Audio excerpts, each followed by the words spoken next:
अस्मद्गुरोर्भगवतोऽस्य दयैकसिन्धो श्रीरामानुजस्य चरणौ शरणं प्रपद्ये।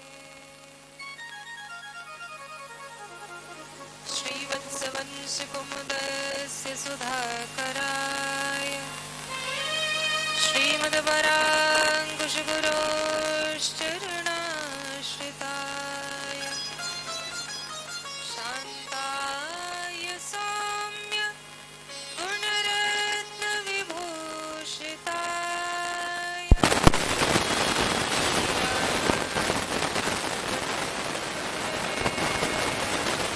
सततं नमोऽस्तु। श्रीराम प्रपन्न गुरवे सततं नमोऽस्तु।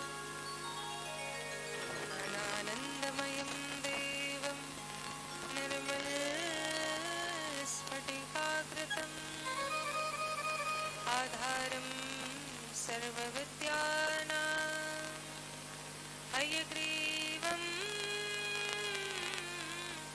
उपास्महे।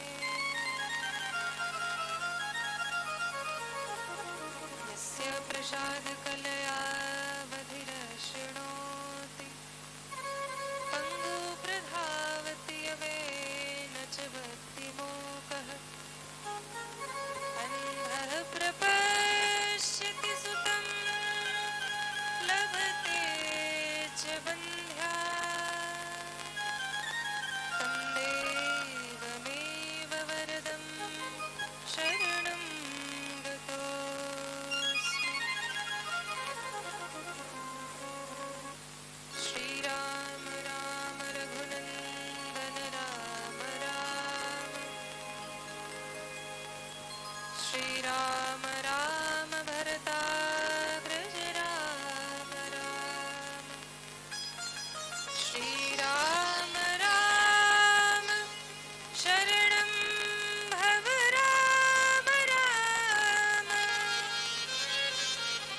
श्रीराम राम शरणं भव राम राम।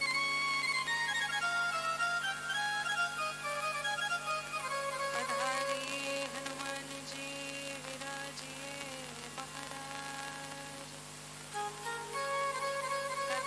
कथारंभ होते है राखो हमारी लाज। अस्मद्गुरुभ्यो नमः। अस्मत्परमगुरुभ्यो नमः। अस्मत्सर्वगुरुभ्यो नमः। श्रीमते रामानुजाय नमः। संत पूर्वाचार्य सहाया संत पूर्वाचार्य सहाया संत पूर्वाचार्य सहाया।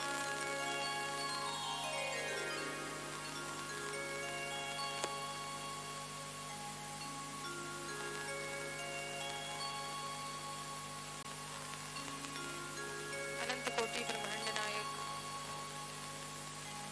अखिल हे ये प्रत्यनीक कल्याण गुणिकतान स्वेतर समस्त वस्तु विलक्षण भगवान श्रीमन्नारायण भगवत कथा के परम रसिक अनंत बलवंत श्री हनुमान जी महाराज, कृपा समुद्र भाष्यकार श्री रामानुज स्वामी जी महाराज,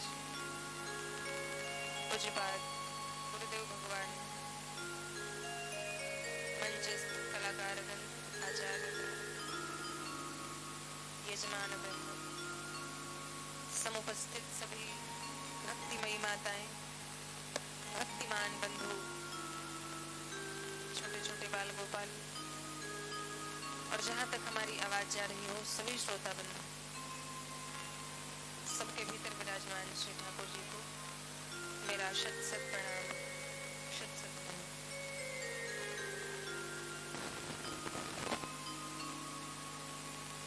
परम भक्त वत्सल भगवान, मंगलमयी कथा में प्रवेश करने से पहले आइए अब वाणी को पवित्र करने के लिए भगवान के पावन नाम का आश्रय लेकर अपने हृदय को पवित्र करते हुए भगवान की पावन कथा में गोता लगाएंगे। बोली श्री वृंदावन बिहारी लाल की, श्री भक्तवत्सल भगवान की, श्री हनुमान जी महाराज की, श्री रामानुज स्वामी जी महाराज की, पूज्यपाद गुरुदेव भगवान की,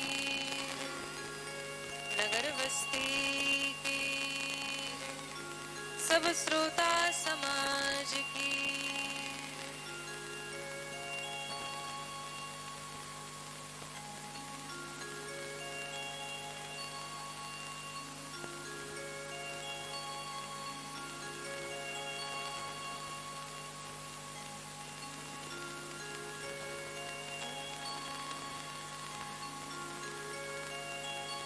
श्री राम जय जय राम, श्री राम जय जय राम, श्री राम जय जय राम, श्री राम जय राम, श्री राम जय राम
दशरथ राज दुलारे राम दशरथ बोलो श्री राम जय राम जय जय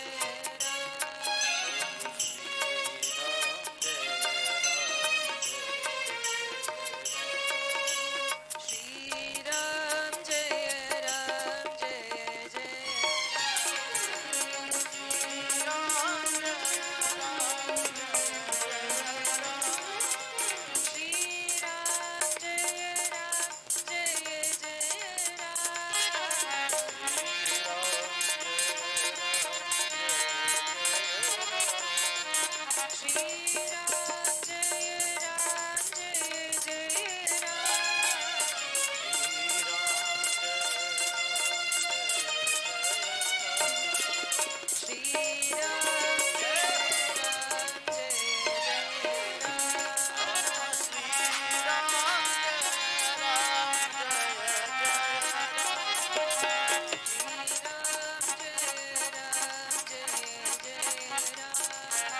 श्री राम जय राम जय बोली श्री पतित पावन नाम महाराज की।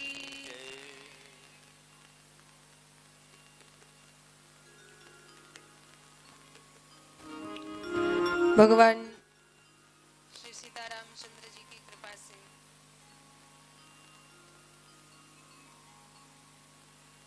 भगवान की जगत को पवित्र करने वाली, कलिकाल के कलिमल को धोने वाली, जन जन के हृदयगत पाप रूपी अज्ञान रूपी अंधकार को नष्ट करने वाली पावन कथा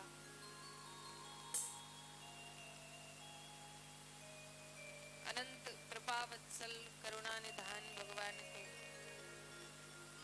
कृपा के फलस्वरूप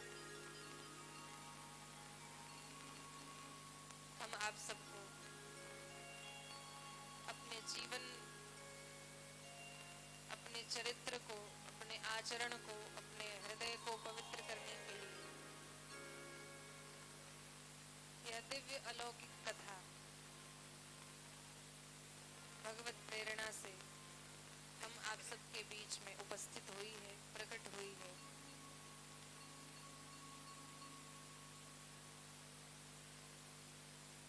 बिना हरि इच्छा के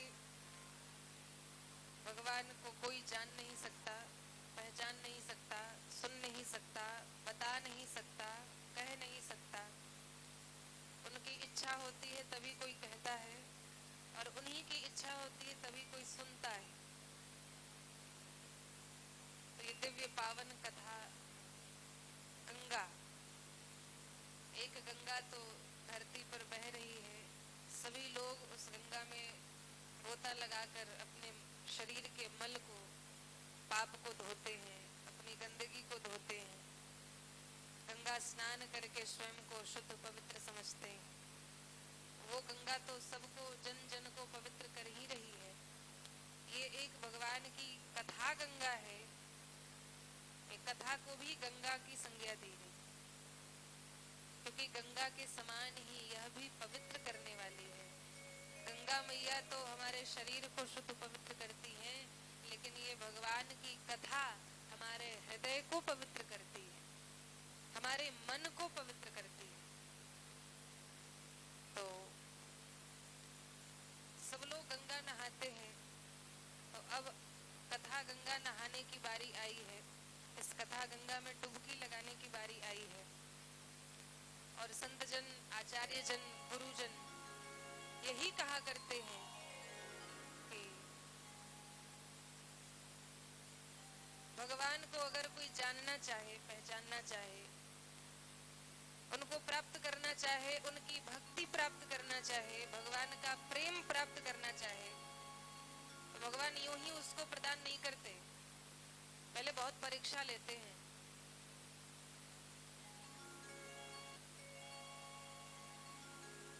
जीवन में अनेक कष्ट आते हैं, अनेक बाधाएं आती हैं। अगर उन बाधाओं को व्यक्ति सह ले, सभी बाधाओं को पार कर दृढ़ता पूर्वक निश्चय करके कि नहीं, मुझे इसी भक्ति मार्ग पर ही चलना है, अडिग रहता है, तब भगवान उस भक्त को देखकर दया करके तब अपना प्रेम प्रदान करते हैं, तब अपनी भक्ति उसके हृदय में स्थापित करते हैं। तो संत जन बताए कि अगर कोई सन्मार्ग पर चलना चाहे तो सबसे पहले उसको बाधाओं का सामना करना पड़ता है। जैसे गुलाब का फूल यदि लेने जाओ, गुलाब के फूल का जो पौधा होता है, उन पौधे के उस फूल के चारों तरफ कांटे लगे हैं। पहले गुलाब तोड़ने के लिए कांटों में हाथ घुसाना पड़ता है। कांटे लगने के डर से यदि हाथ न लगाओ तो गुलाब मिलेगा नहीं, पुष्प मिलेगा नहीं, भगवान की पूजा कैसे करोगे। तो पुष्प तक हाथ पहुंच जाए उसके लिए कांटे चुभ जाते हैं, फिर भी व्यक्ति सहन करके गुलाब का पुष्प तोड़ लेता है।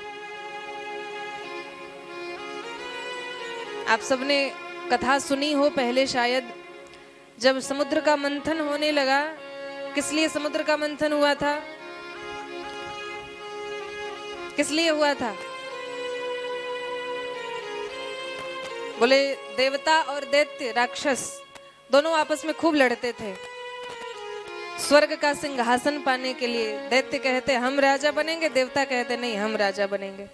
दोनों में लड़ाई होती खूब। देवता डर करके भाग जाते, बेचारे भगवान की शरण में गए। प्रभु बार बार ये सब राक्षस हमला कर देते हैं स्वर्ग पे, हमारे घर से हमें भगा देते हैं, आप कोई उपाय करो, कोई ऐसा उपाय करो कि परमानेंट हम यहाँ रह सके अपने घर में कम से कम। तो भगवान ने कहा एक उपाय है, समुद्र के गर्भ में अमृत कुंड है, अमृत छिपा है। तो समुद्र के गर्भ से यदि अमृत कुंड को निकाला जाए और तुम सब अमृत पान कर लो तो लड़ाई तो होगी लेकिन मरोगे नहीं, अमर हो जाओगे। कहा ठीक है, तो अमृत मिलेगा कैसे? बोले समुद्र का मंथन करना पड़ेगा। समुद्र का मंथन किया गया। अब कोई दधी मंथन तो करना नहीं कि हाथ से भी कर लिया, या अनेक साधन हैं दधी मंथन के, लेकिन अगाध अनंत अथाह समुद्र का मंथन कैसे हो? बोले पर्वत को मथानी बनाया, वासुकी नाग को सर्प को रस्सी बनाया और देवता दैत्य आपस में मिल करके मंथन करने लगे।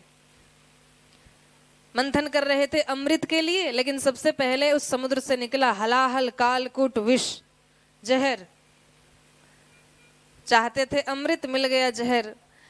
कहा हे प्रभु ये क्या हुआ, आपने तो कहा था कि इसमें अमृत है। बोले हाँ हाँ अमृत तो है लेकिन उसके ऊपर जहर है। अब जहर की एक बूंद जहां गिरे वहां सब एकदम भूखंड ही जल के राख हो जाए महाराज, ऐसा कालकूट विष।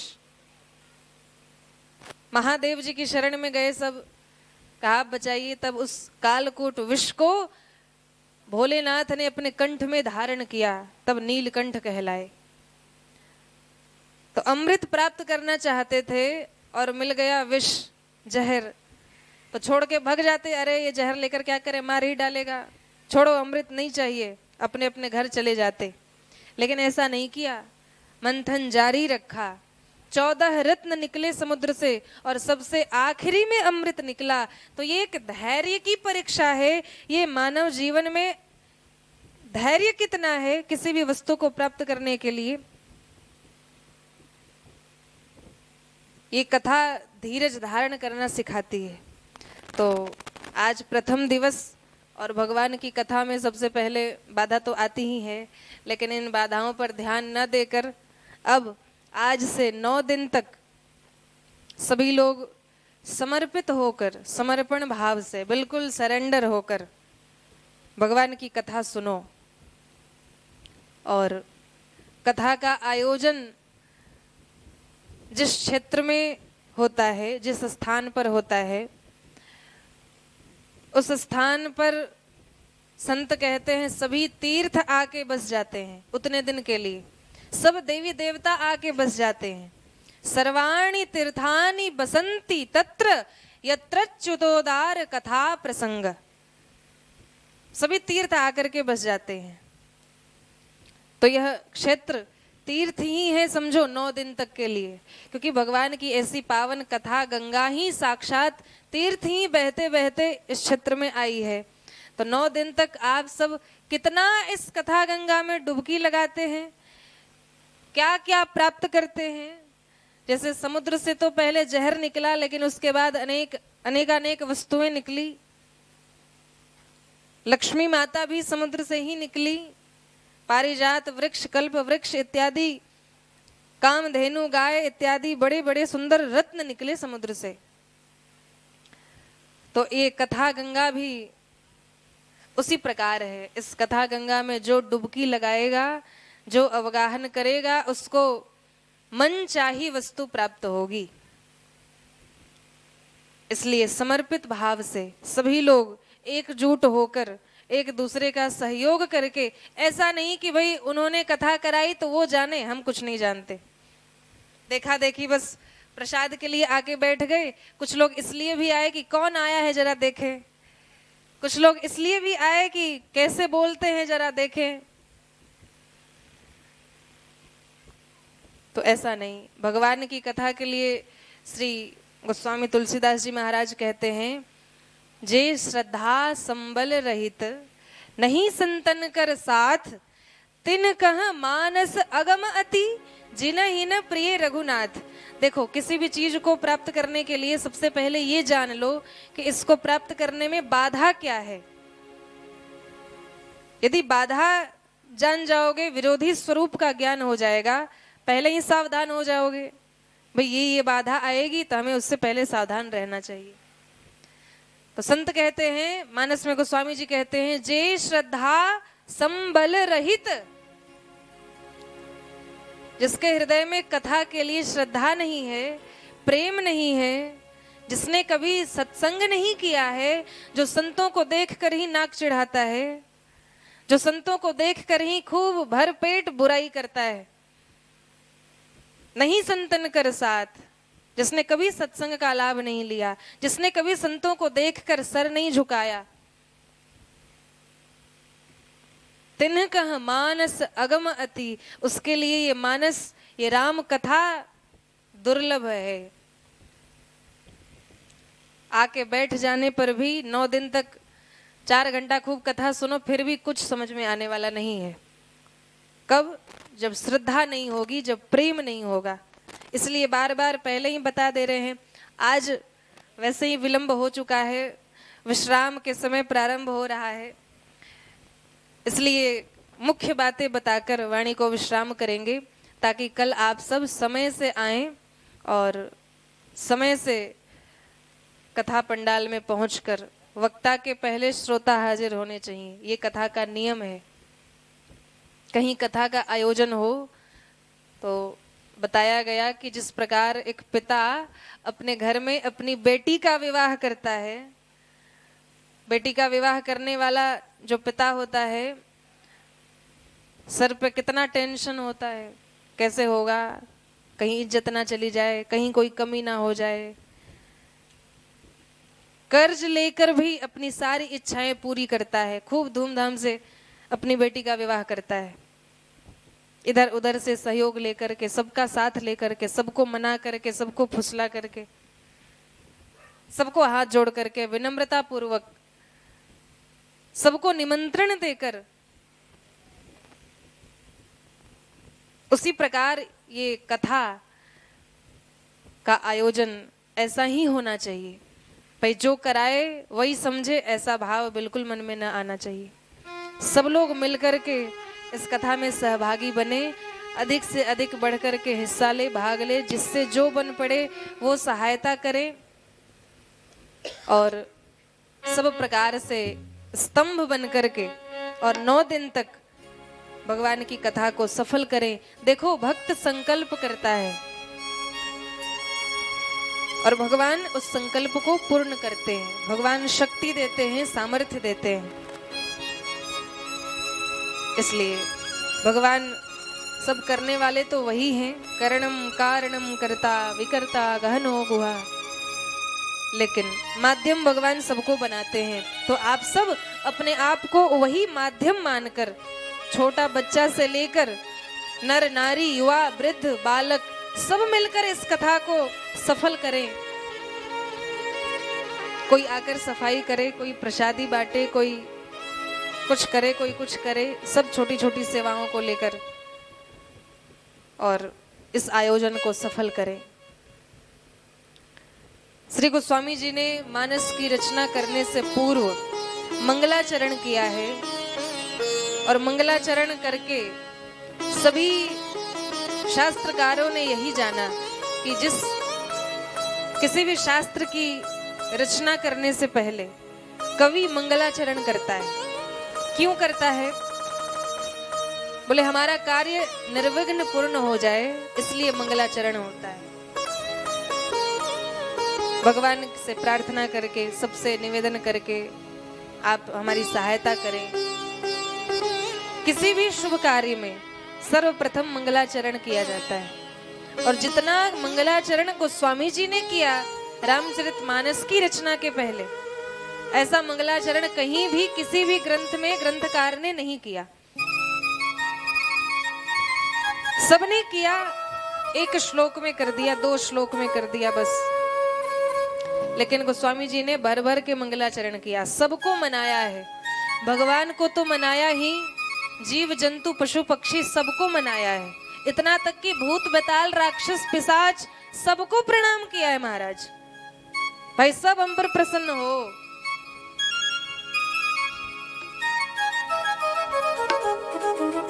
इसलिए मंगलाचरण करते हुए श्री गोस्वामी जी ने कहा कि भाई देखो, हमारा यह सामर्थ्य नहीं कि हम भगवान की कथा गा सकें, और उन्हीं के भाव में हर वक्ता यही कहता है कि भाई हमारा कोई सामर्थ्य नहीं कि हम भगवान की कथा गा सकें।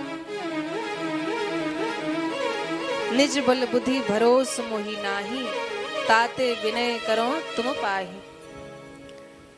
अपना कोई बल नहीं है, इसलिए भगवान से निवेदन करके, प्रार्थना करके, मंगलाचरण करते हुए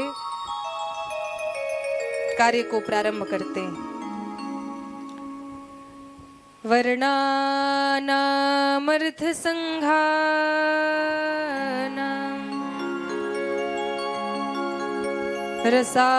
रसानाम छंदसामपि। वर्णानाम अर्थ संघानाम रसानाम छंदसामपि। बोले वर्णों के समूह, अक्षरों के समूह, रसों के समूह, मंगला नाम च कर्तारौ वंदे वाणी विनायकौ। लेखनी के देवता गणेश और वाणी की देवी सरस्वती को मैं प्रणाम करता हूँ, उनकी वंदना करता हूँ। क्योंकि सरस्वती जिह्वा पर विराजमान हो जाए तो मूक भी वाचाल हो जाता है। तो सबसे पहले सरस्वती जी की, गणेश जी की वंदना करते हैं। भवानी शंकरौ वंदे श्रद्धा विश्वास रूपिणौ, याभ्याम बिना न पश्यन्ति सिद्धा स्वांतस्थमीश्वरम। भवानी शंकर की वंदना करते हैं। हे उमा पार्वती, हे महादेव जी, आप हम पर प्रसन्न होइए और इस कार्य की सफलता में आप अपना मंगलाशीष, मंगलाशासन कीजिए। सबको प्रणाम करते हुए और सीताराम गुणग्राम पुण्यारण्य विहारिणौ, वंदे विशुद्ध विज्ञानौ कवीश्वर कपीश्वरौ। श्री सीतारामचंद्र जी के गुण समूह रूपी जंगल में विचरण करने वाले कवीश्वर और कपीश्वर, इनकी वंदना करते हैं। बोले कवीश्वर कौन है? वंदे वाल्मीकि कोकिलम। आदि कवि वाल्मीकि जी को कवीश्वर कहा है और उनको प्रणाम किया है, क्योंकि राम कथा के जो आदि काव्य हैं वो श्री रामायण ग्रंथ है, जिनकी रचना वाल्मीकि जी ने की है। सर्वप्रथम ये एक इतिहास, जो सबसे पुराना इतिहास है, सभी शास्त्र पुराणों से भी पहले श्री वाल्मीकि जी ने राम जी की कथा को रामायण ग्रंथ में लिखा। तो तो उनको प्रणाम करते हुए बोले सीता रामचंद्र जी के गुण समूह रूपी जंगल में रहने वाले। बोले जंगल में रहने वाले, कहा वंदे वाल्मीकि कोकिलम। वाल्मीकि जी कौन है? बोले कोयल है। और कोयल कहाँ रहता है?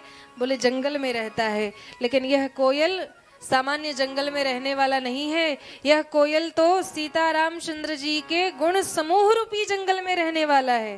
सीता राम गुणग्राम पुण्यारण्य,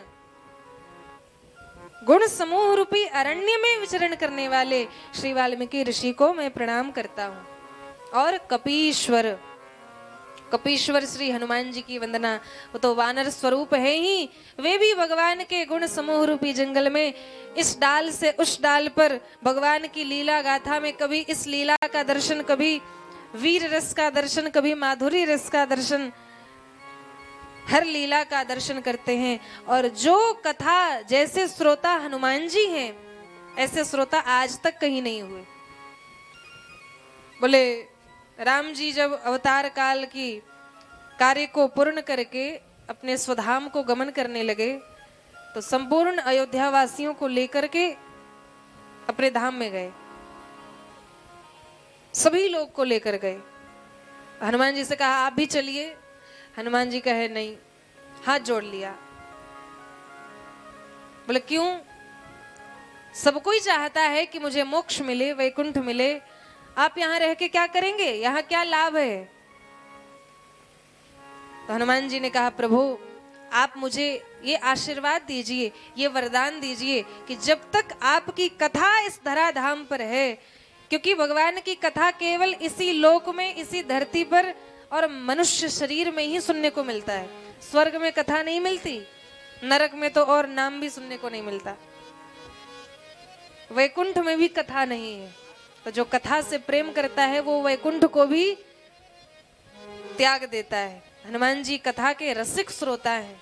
उन्होंने कहा आप मुझे आशीर्वाद दीजिए, जब तक भगवान की कथा गंगा इस धरती पर बहे तब तक मैं यहाँ निवास करूं। और इतना ही नहीं, जहां जहां भगवान की कथा हो वहां वहां मैं उस उतने रूप में जाकर के भगवान की उस लीला कथा को सुनूं।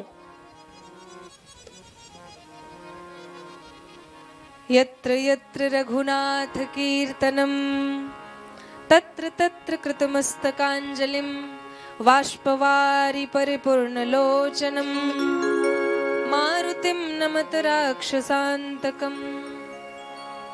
और कैसे? बोले यत्र यत्र रघुनाथ कीर्तनम, जहां जहां भगवान की कथा हो वहां वहां हर जगह। देखो यहाँ कथा है तो आप सब यहाँ बैठ के सुन रहे हो, लेकिन इसी समय में यदि बगल के गांव में कथा है तो आप वहां नहीं जाएंगे, आप एक ही जगह रह सकते हैं। लेकिन हनुमान जी को ऐसा आशीर्वाद प्राप्त है, जहां जितने समय में, एक समय में अगर 1000 जगह कथा हो रही है तो 1000 रूप धारण करके हनुमान जी उन हजारों जगह पर जाकर के भगवान की कथा को सुनते हैं। तो यह निश्चित है कि इस राम कथा में भी हनुमान जी महाराज किसी न किसी रूप में यहाँ विराजमान है। इसलिए कभी भी अपने बगल वाले से लड़ाई मत करना। आगे बैठने के लिए माताएं खूब झगड़ा करती हैं, कहीं कहीं तो खूब झोटा झोटी कैसा कैसी सब हो जाता है। पता नहीं किस रूप में हनुमान जी आके बैठे हों। फिर हनुमान जी का जब सत्संग मिलेगा तो बाकी लोग तो सत्संग करते हैं, प्रवचन के माध्यम से ज्ञान कहते हैं, बोल करके उपदेश करते हैं, लेकिन हनुमान जी मुठिका एक महाकपि हनि। हनुमान जी का सत्संग ऐसा ही होता है। इसलिए जो भी बगल में हो उनसे कहो हाथ जोड़कर, भाई आप भी कथा सुनो, हमें भी सुनने दो, कोई किसी को डिस्टर्ब ना करे। इसलिए हनुमान जी को प्रणाम किया। बोले ऐसे श्रोता संसार में कहीं नहीं है। और कैसे कथा सुनते हैं? बोले वाष्पवारि परिपूर्ण लोचनम, नेत्र में अश्रुपात हो रहा है भगवान की लीला कथा सुनकर। इतने प्रेम से, इतने भाव विभोर होकर के कथा सुन रहे हैं। हम आप यदि 2-4 बार कथा सुन ले तो कहते अरे हमने तो कथा सुनी है, वही राम जी, वही राम कथा, अयोध्या में जन्म हुआ, मिथिला में विवाह हुआ, वनवास हुआ, रावण को मारे, सीता जी का हरण हुआ, फलाना फलाना। हम भी कथा जानते हैं, कौन कथा सुनने जाए। गोस्वामी जी ने कहा रस विशेष जाना तिन्ह नाही। उसने उस विशेष रस को जाना ही नहीं जो राम कथा सुन के अघा गया। बोले हमने तो खूब कथा सुनी। बोले तुमने कुछ नहीं सुना। हनुमान जी इतने रूप से कथा सुन रहे हैं, इतने दिनों से सुन रहे हैं, लेकिन अभी भी कहा वाष्पवारी परिपूर्ण लोचनम। भगवान का नाम जहां कहीं सुनते हैं उनके नेत्रों में अश्रु आ जाता है। कथा में सबसे पहले आते हैं, सबसे बाद में जाते हैं। तो श्रोता का यही लक्षण होना चाहिए। आज सीख कर जाओ ताकि 9 दिन तक सच्चे श्रोता बन के कथा सुनो। तो ऐसे श्री हनुमान जी को प्रणाम किया। आगे जगत जननी माता पराम्बा भगवती श्री जनक नंदिनी श्री जानकी जी को नमस्कार किया है। उद्भव स्थिति संहार कारिणीम क्लेशहारिणीम सर्वश्रेयस्करीम सीताम नतोहम राम वल्लभाम। राम जी की वल्लभा, रघुनाथ जी की प्रेयसी, भगवान की अतिशय प्रिया श्री किशोरी जी हैं। उनको मैं प्रणाम करता हूँ क्योंकि वो माता हैं, जगत माता हैं। और भगवान की लीला चरित्र को मैं गाने जा रहा हूँ और भगवती माता की आशीष मिल जाए, उनका मंगला शासन हो जाए तो फिर अहो भाग्य। माता का आशीर्वाद तो जगत प्रसिद्ध है ही, इसलिए श्री सीता जी को नमस्कार करते हैं और तब भगवान को प्रणाम करते हैं। यन्माया वशवर्ति विश्वमखिलम ब्रह्मादिदेवासुरा यत्सत्त्वादमृषैव भाति सकलम रज्जौ यथा हिर्भ्रमः यत्पादप्लवमेकमेव हि भवाम् बोधेस्तिदर्शावतां वन्देऽहं तं शेषकारणपरं रामाख्यमीशं हरिम्। जिनके माया के वशीभूत सारा जगत, ब्रह्मा आदि देवता भी मोहित हो जाते हैं, ऐसी प्रबल माया के मायापति जिसके प्रताप से जैसे रस्सी को व्यक्ति सर्प जान लेता है रात्रि के अंधकार में। कोई रस्सी पड़ा मिल जाए तो रात्रि में यदि पैर के नीचे आ जाए तो डर जाता है, अरे सर्प तो नहीं है। उसी प्रकार माया के वश में होकर जीव इस संसार में सत्य को अनजान समझकर, सत्य से अनजान होकर झूठ की ओर भागता जाता है। पूर्व दिशा में सूर्य उदय हुआ और पश्चिम की ओर मुख करके सूर्य की ओर पीठ करके खड़ा होता है और कहता है कहाँ प्रकाश है, कहाँ सूर्य है। ऐसी हमारी दशा है। अज्ञानता के कारण ये पता नहीं सूर्य तो पूरब में निकले हैं, वो रोज निकलते हैं, लेकिन ये हम जानते नहीं सूरज की तरफ पीठ करके खड़े हैं। और हाय दैव भगवान को दोष देकर भगवान को निज अज्ञान राम पर धरई भगवान को दोष देते हैं। तो जिनकी माया के वशीभूत ये सारा संसार इधर उधर भटक रहा है, बड़े बड़े देवता ब्रह्मा आदि भी मोहित हो जाते हैं। ऐसे माया के पति, ऐसे माया को भी नचाने वाले भगवान जिनका नाम राम है, रामाख्य मीशम हरिम, ऐसे ईश्वर प्रभु श्री रामचंद्र जी को मैं बारंबार प्रणाम करता हूं।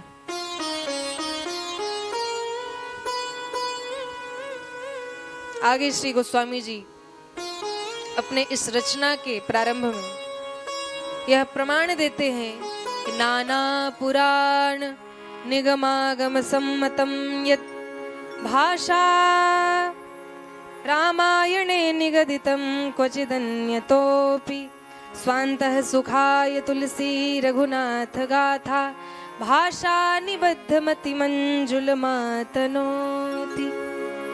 नाना पुराण निगम आगम सम्मतम यद, सभी पुराणों का, वेद का, शास्त्र का, सबका सार इस ग्रंथ में निचोड़कर जैसे दधी का मंथन करके सार रूप में माखन निकाल लिया जाता है, उसी प्रकार गोस्वामी जी ने कहा ये सभी शास्त्रों का सार इस ग्रंथ में आप सबको प्राप्त होगा।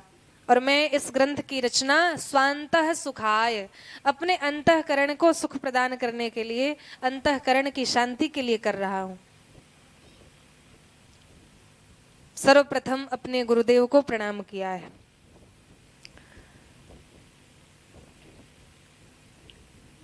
क्योंकि बिना गुरु की कृपा के कोई भी कार्य व्यक्ति करे तो धोखा खाएगा, गड्ढे में जाएगा।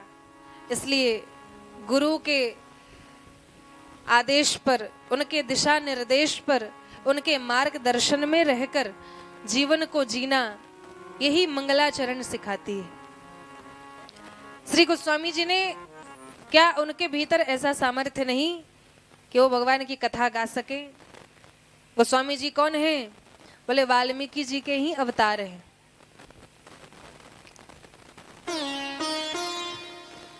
वाल्मीकि ऋषि ही कलिकाल में गोस्वामी जी, तुलसीदास जी बनकर के आए और मानस की रचना इसलिए की कि श्रीमद् रामायण जो ग्रंथ है संस्कृत में है और संस्कृत सबको आती नहीं, इसलिए लोक भाषा में जन जन तक पहुंचाने के लिए, सबको समझ में आ जाए, सुलभ बनाने के लिए इस ग्रंथ की रचना की। तो पूर्ण रूप से सामर्थ्यवान है, फिर भी सबकी वंदना कर रहे हैं। क्यों? क्योंकि व्यक्ति चाहे कितना भी शास्त्र वेद पुराण पढ़ करके ब्रह्मा ही क्यों न बन जाए, लेकिन गुरु बिनु भवनिधि तरई न कोई, बिना गुरु के कोई भवसागर पार नहीं होता, चाहे शंकर ब्रह्मा ही क्यों न हो। इसलिए गोस्वामी जी ये हम सबको, समाज को ये शिक्षा देने के लिए ऐसा आचरण कर रहे हैं, ऐसी योजना के तहत रचना कर रहे हैं। सर्वप्रथम गुरु को प्रणाम किया।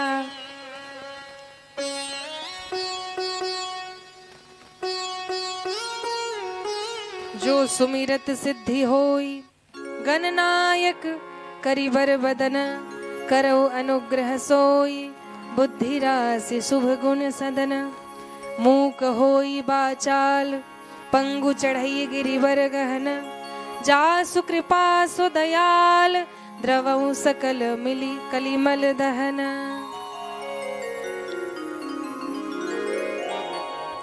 बंदऊ गुरु पद पदुम परागा, सुरुचि सुबास सरस अनुरागा, बंदऊ गुरु पद पदुम परागा, सुरुचि सुबास सरस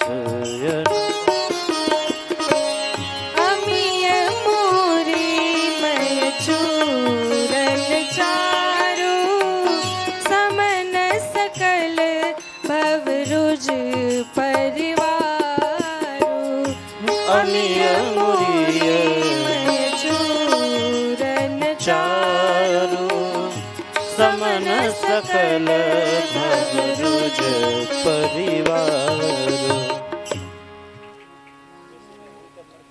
श्री गुरुपद नख मणि गण ज्योति, सुमिरत दिव्य दृष्टि ही होती।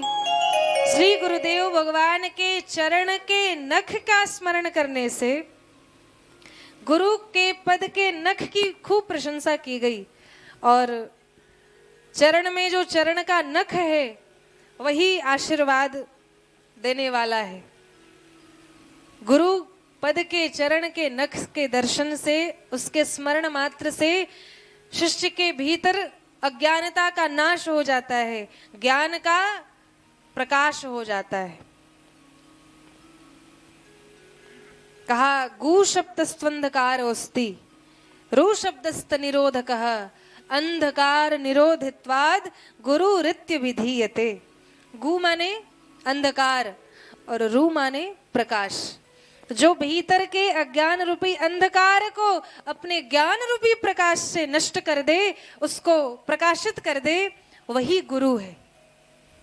तो गुरु का कार्य होता है कि भाई शिष्य अगर पथ भ्रष्ट हो रहा है, मार्ग से च्युत हो रहा है उसको सही मार्ग दिखाए, जीव को, जीवात्मा को परमात्मा से जोड़े, भक्त को भगवान से मिलवाए। और जो गुरु ये बताए कि भाई हम ही भगवान हैं, मेरी ही पूजा करो, समझो गुरु नहीं वो राक्षस है, गुरु के रूप में दैत्य है। तो समझ करके गुरु करना चाहिए। तो ऐसे गुरु की वंदना करते हैं जिनके चरण नख के स्मरण मात्र से हृदय का दोष नष्ट हो जाता है। और अनेक प्रकार का मंगलाचरण किया है। समयाभाव के कारण संक्षेप में ही श्री गोस्वामी जी के उन भावों को प्रणाम करते हुए, क्योंकि भगवान की कथा सुन करके हमारे हृदय में प्रेम जागृत हो, यही कथा का उद्देश्य है। कथा किस प्रकार सुननी चाहिए, कैसे सुननी चाहिए, सब आज सुन लो और इसी विधि के द्वारा 9 दिन तक प्रेम पूर्वक भगवान की कथा में गोता लगाओ। देखो, बार बार सभी संत, सब सदग्रंथ विचार करके कहा इस कलिकाल में ऐसा क्या उपाय है जो हृदय को पवित्र करने वाला है। बोले हृदय पवित्र क्यों करे? आप कहेंगे हमारा हृदय मलिन है क्या, हमारा हृदय गंदा है क्या, हमारा हृदय अशुद्ध है क्या? कोई कहता है चलो भाई तीर्थ यात्रा करने, चलो भगवान का दर्शन करने, तो लोग कहते हैं मन चंगा तो कठौती में मन चंगा है क्या? ये बात बड़ी जल्दी निकलती है सबके मुंह से, लेकिन मन चंगा हो तभी तो। रावण भी कहता है मैं धर्म जानता हूं, धर्म का उपदेश करते हुए अधर्म करता है। तो अपने को पता नहीं चलता कि मैं सही रास्ते पे हूं या गलत हूं, इसीलिए सत्संग की आवश्यकता है, इसीलिए गुरु की आवश्यकता है। संत बताएंगे कि तुम्हारा क्या गति है, तुम्हारी क्या गति है, क्या स्थिति है, मन पवित्र है कि नहीं, ये भगवान की लीला कथा सुनकर के पता चलेगा। तो बार बार मन पवित्र करने के लिए क्यों कहा? क्योंकि भगवान ने पहले कहा निर्मल मन जन सो मोहि पावा, मोहि कपट छल छेद्र न भावा। बोले निर्मल मन जन सो मोहि पावा, निर्मल मन होना चाहिए। भगवान से मिलना सहज नहीं, कुछ कष्ट उठाना पड़ता है, ज्यादा नहीं कुछ। तो हृदय पवित्र करने की बात बार बार कही जा रही। तो कहा क्या करे, हृदय पवित्र कैसे हो? बोले भगवान का नाम सब प्रकार के दोषों को दूर करने वाला है, नष्ट करने वाला है। तो सब ऋषियों ने, संतों ने बैठ करके विचार किया।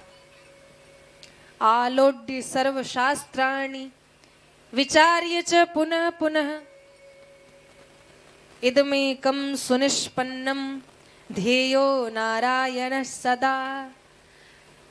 आलोड्य शास्त्रों का मंथन करके, विचार्य च पुनः पुनः, बार बार विचार करके, एक बार नहीं बार बार ये विचार किया, तब इदमेकं सुनिष्पन्नम, यह सार निकला कि ध्येयो नारायण सदा, भगवान का जो नारायण नाम है इसका ध्यान करने से और बार बार इसका उच्चारण करने से, बार बार जप करने से मन भी पवित्र होता है, वाणी भी पवित्र होती है, चित्त शुद्ध होता है, सब प्रकार की शुद्धता हमारे भीतर आ जाती है।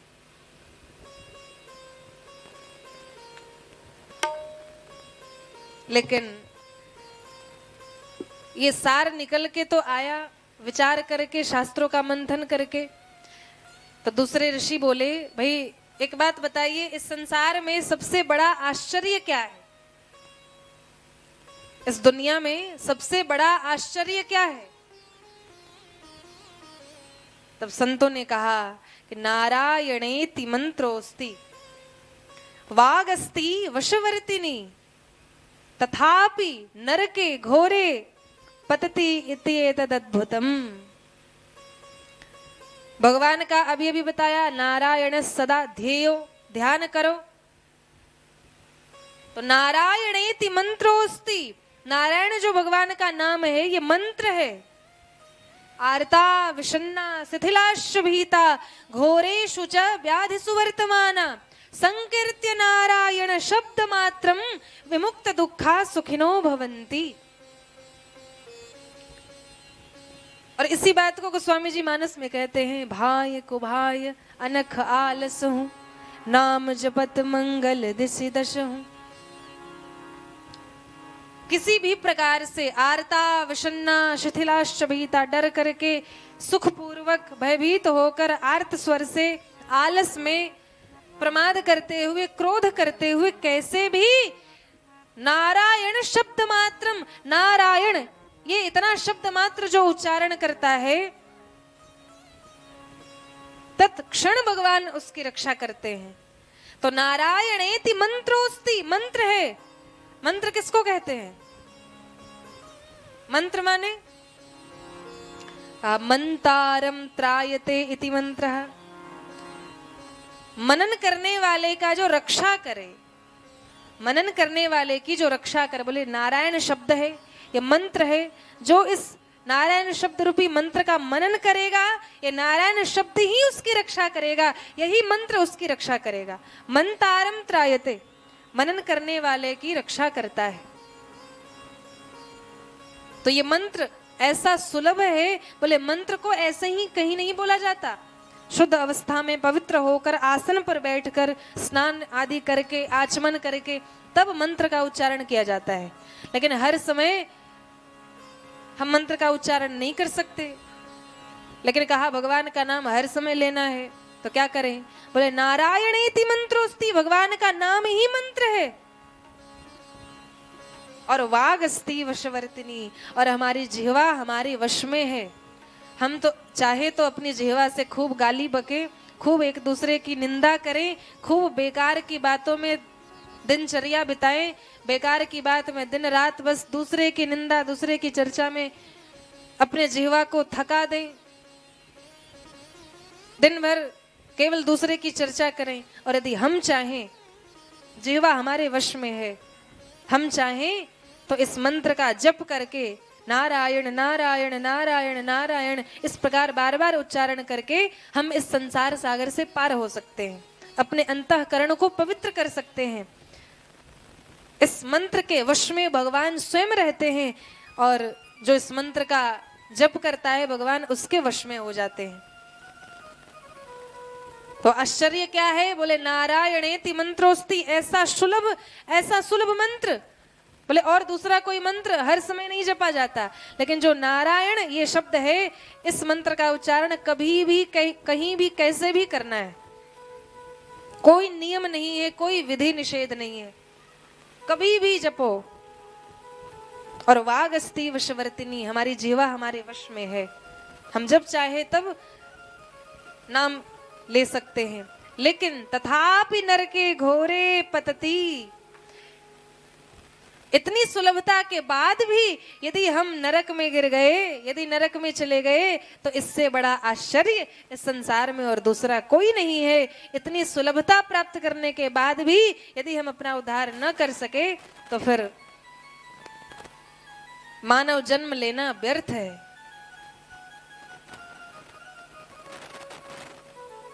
श्री गोस्वामी जी बार बार कहते हैं, भाई भगवान ने बहुत बड़ी कृपा करके मनुष्य का तन दिया है, इसलिए इस मानव तन की सार्थकता इसी में है, इस मानव तन की सफलता इसी में है, जन्म लेने की सार्थकता इसी में। बोले जन्म क्यों लिया? जन्म लेते समय अपने भी कष्ट हुआ, माता को भी कष्ट दिया, लेकिन ऐसा कर्म किया कि पुनरपि जननम पुनरपि मरणम पुनरपि जननी जठरे शयनम, बार बार जन्म ले रहे हैं, बार बार मर रहे हैं। तो ऐसा जन्म लेना केवल माता के गर्भ को कष्ट देना है, यदि भगवान का भजन नहीं किया। का इतना सुलभ मंत्र बता दिया, इसके बाद भी जिह्वा अपनी भगवान ने फ्री में दे रखी है, लेकिन इस जिह्वा का उपयोग कहाँ करते हैं? बोले रसगुल्ले के स्वाद में, दूसरे की बुराई में, दूसरे की चर्चा में, दिन रात बस दूसरे के झमेले में पड़े रहते हैं।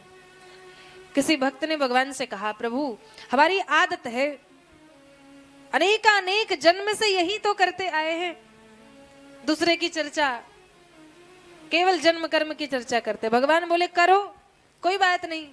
कहा फिर उद्धार कैसे होगा? बोले जन्म कर्म की चर्चा करो, लेकिन मेरे जन्म कर्म की चर्चा करो। जन्म कर्म चमे दिव्यम, मेरे जन्म कर्म दिव्य है, ये भगवान स्वयं कह रहे हैं। इसलिए जिह्वा भगवान ने दी है, तो इसका उपयोग भगवान के नाम जप में, नाम संकीर्तन में लगाए। और श्री गोस्वामी जी ने भगवान के नाम की महिमा अलग से गाई है महाराज। भगवान को नमस्कार करते हैं, श्री किशोरी जानकी जी को नमस्कार करते हैं, संपूर्ण राम दरबार के सभी पात्रों को नमस्कार करते हैं, अयोध्या धाम को नमस्कार करते हैं, भगवान की कथा की वंदना करते हैं और भगवान के नाम की अलग से वंदना करते हैं।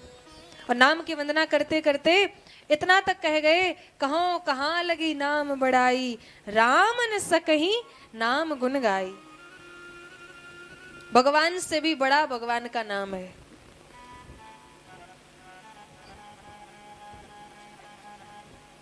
इसलिए जो भगवान स्वयं न कर सके वो भगवान के नाम ने कर दिया।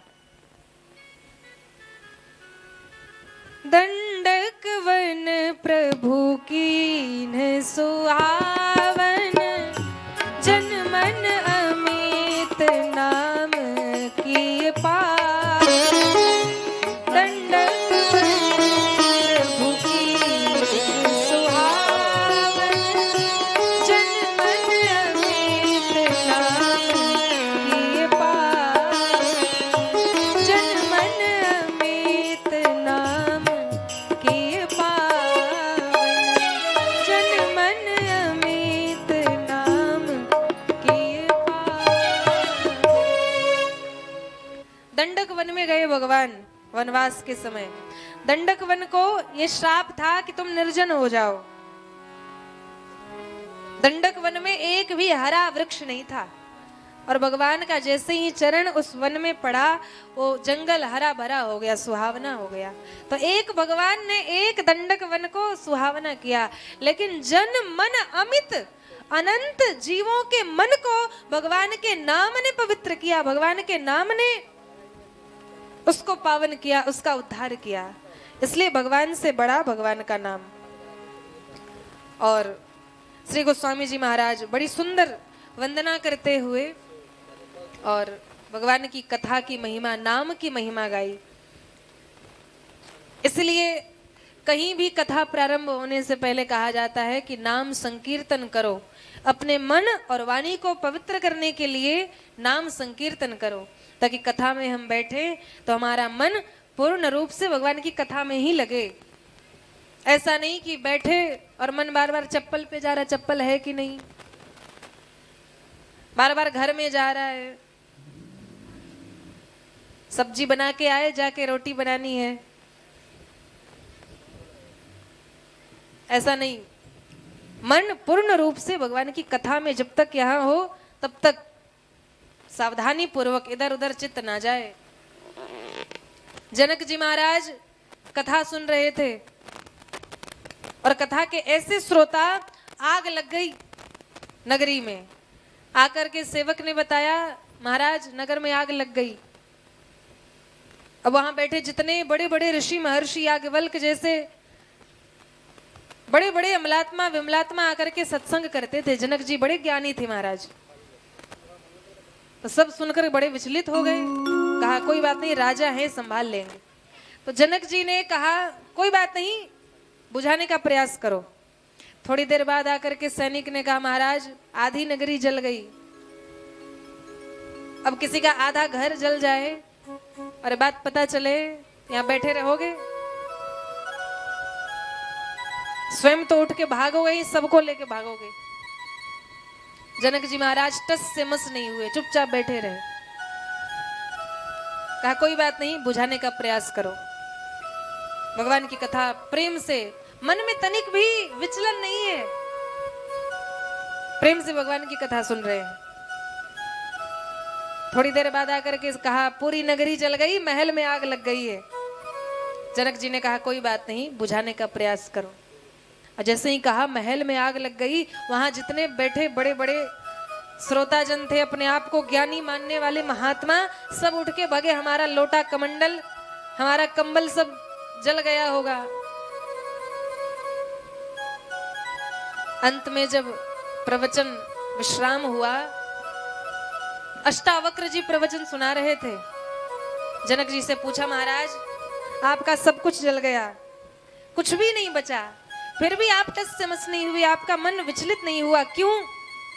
यहाँ बैठे बैठे जितने बड़े बड़े ऋषि महर्षि हैं सब भागे, किस लिए? बोले एक लोटा कमंडल के लिए। साधु के पास और क्या होता है इससे ज्यादा? ना अपना घर, ना जमीन, ना जायदाद, कुछ भी तो नहीं। लेकिन जो है एक कंबल, एक कमंडल, उसी के लिए भागे। आपका राज्य जल गया, आपको कोई प्रभाव नहीं, क्यों? तो राजा जनक ने कहा, और ध्यान पूर्वक सुनो। जनक जी ने कहा महाराज ये राज्य जल गया, मुझे विचलन हो, मुझे प्रभाव हो, ऐसा कैसे हो सकता है? बोले क्यों नहीं हो सकता?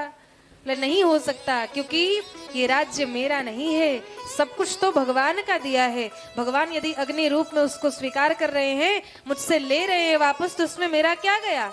मेरा तो कुछ था ही नहीं जो गया। अगर मैं यहाँ से उठ के चला जाता तो मेरा सत्संग है, मेरी भगवान की कथा है, और ये कथा मुझसे छूट जाती। तो ऐसी श्रद्धा जब तक कथा के लिए नहीं होगी, तब तक कथा से प्रेम नहीं होगा, और कथा से प्रेम नहीं होगा तो भगवान की कथा समझ में नहीं आएगी और आनंद भी नहीं आएगा। श्री गोस्वामी जी कहते हैं भगवान की कथा अति गूढ़ है, बड़े बड़े पंडित जन भ्रम में पड़ जाते हैं, भ्रमित हो जाते हैं।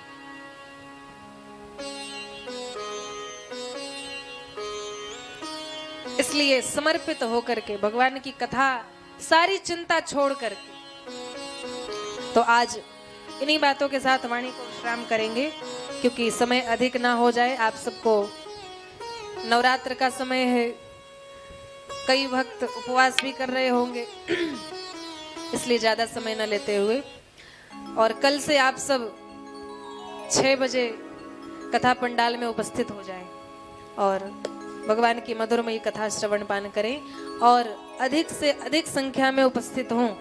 अपने घर के जितने रिश्तेदार हैं, जितने दोस्त मित्र हैं, सबको निमंत्रण दें। जैसे घर के विवाह शादी में कार्ड भेजते हो ना, फोन करते हो, सबको बुलाकर, ऐसे ही कथा में भी बोले अपने घर के विवाह में बुला करके दूसरे का समय ही बर्बाद करते हैं, और क्या होता है? लेकिन अगर कथा में किसी को बुलाओगे तो अपना तो कल्याण करोगे ही, उसका भी कल्याण हो जाएगा।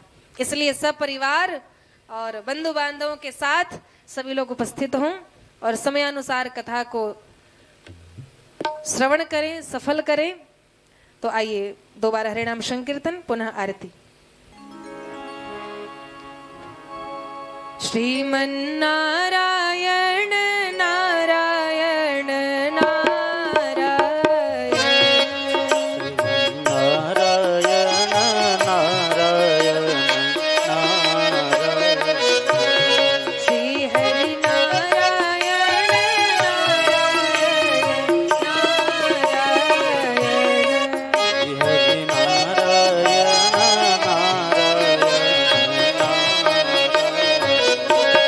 श्रीमन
माता नारायण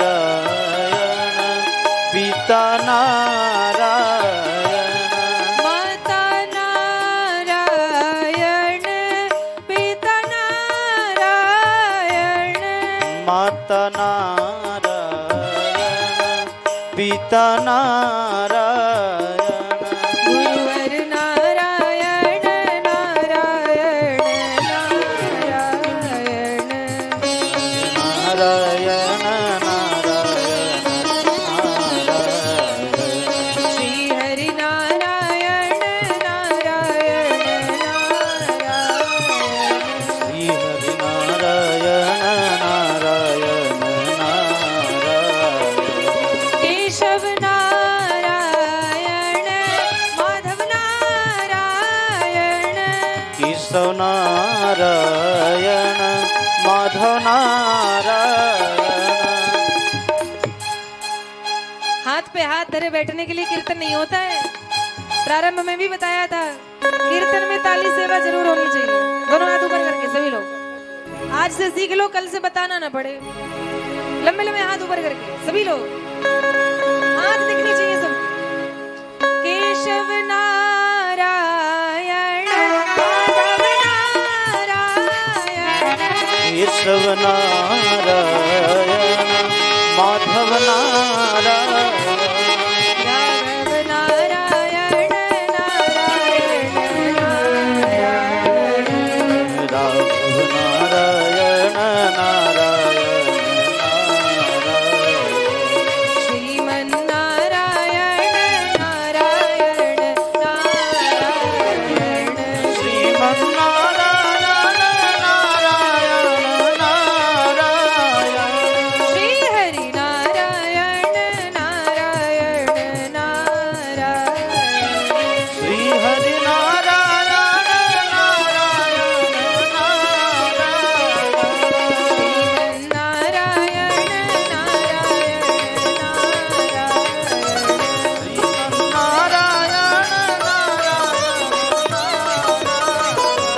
श्रीमन नारायण नारायण,